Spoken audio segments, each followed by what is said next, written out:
La culture en mode baroudeuse aussi, avec une talentueuse artiste nancéienne d'origine arménienne, née en Tchétchénie, un festival XXL de musiques actuelles dans les Vosges, un vol direct pour la Corée du Sud sans même quitter la Lorraine. C'est le choix d'Inès Ponce-Texeira, Sébastien Begros, Stéphane Rébois, Didier Masson et Laurent Dulac.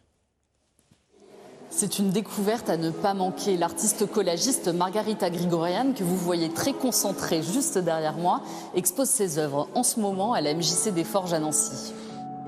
Sa peinture à elle, c'est le papier, c'est la colle et c'est le pinceau.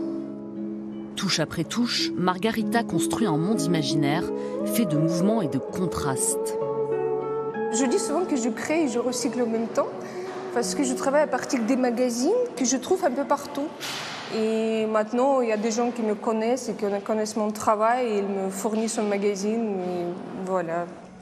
Artiste autodidacte d'origine arménienne, née en Tchétchénie, cette nancéenne d'adoption s'exprime par le collage depuis une dizaine d'années. Imaginez-vous que vous êtes en espace et vous voyez notre planète de loin. Et donc, qu'est-ce que vous voyez de notre planète? Elle est comme ça, en fait. Elle est tellement colorée, tellement vive, tellement différente. Et vous ne voyez pas de détails.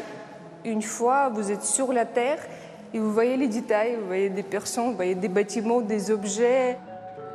Dans ses toiles, Margarita rêve d'un monde sans frontières et sans division.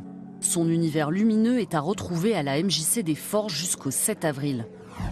Je vous propose maintenant de vous envoler pour le pays du matin calme. Pour ces 10 ans, l'association K54 vous propose un plongeon dans la culture coréenne sans quitter Nancy.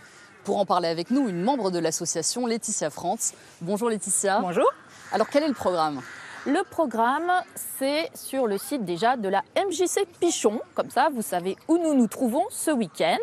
Et nous allons proposer des conférences sur l'art et la K-pop, sur la calligraphie. Nous proposons des rencontres chorégraphiques. Donc, des jeunes groupes ou des jeunes individuels peuvent venir montrer ce qu'ils savent faire en dance cover.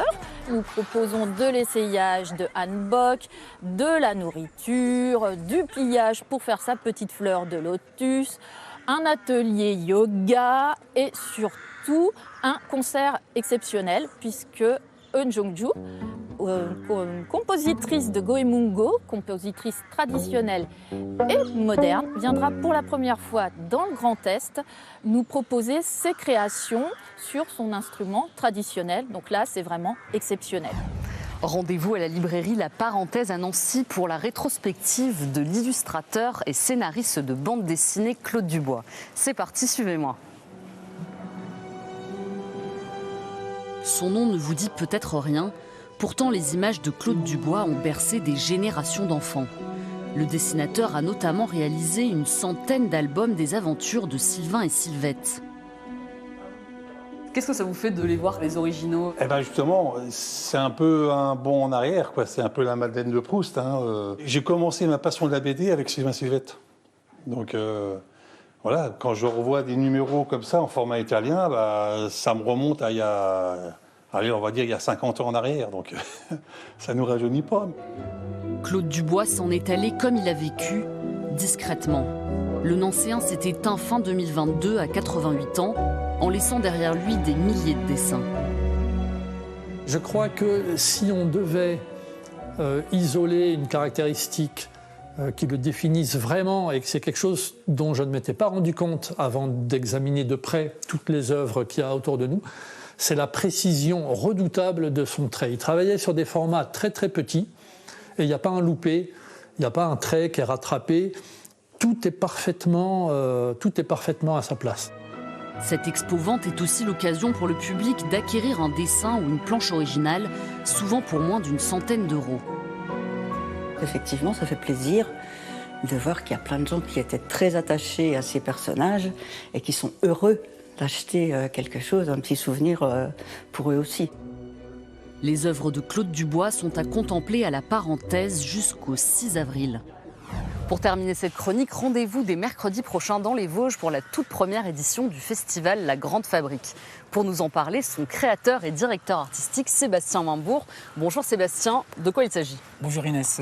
La Grande Fabrique, c'est un double projet. C'est un orchestre et un festival grand format XXL dans le champ des musiques actuelles, qui vont se dérouler donc du jeudi 28 au samedi 30 mars. Vendredi soir, c'est le chanteur cascadeur symphonique et chœur et l'orchestre symphonique de la Belle Image. Et nous allons rentrer dans l'univers du groupe NCY Milky Band avec une team de rappeurs dont Lobo et Coaché, l'énoncéen. Voilà, vraiment quelque chose à ne pas rater. Et une dernière surprise, le samedi matin, au marché d'Épinal, nous envahissons le marché avec 3 grands big bands. Merci Sébastien. Pour le reste, je vous laisse en musique avec un aperçu des artistes présents sur la grande scène de la Rotonde de Thaon-les-Vosges fin mars.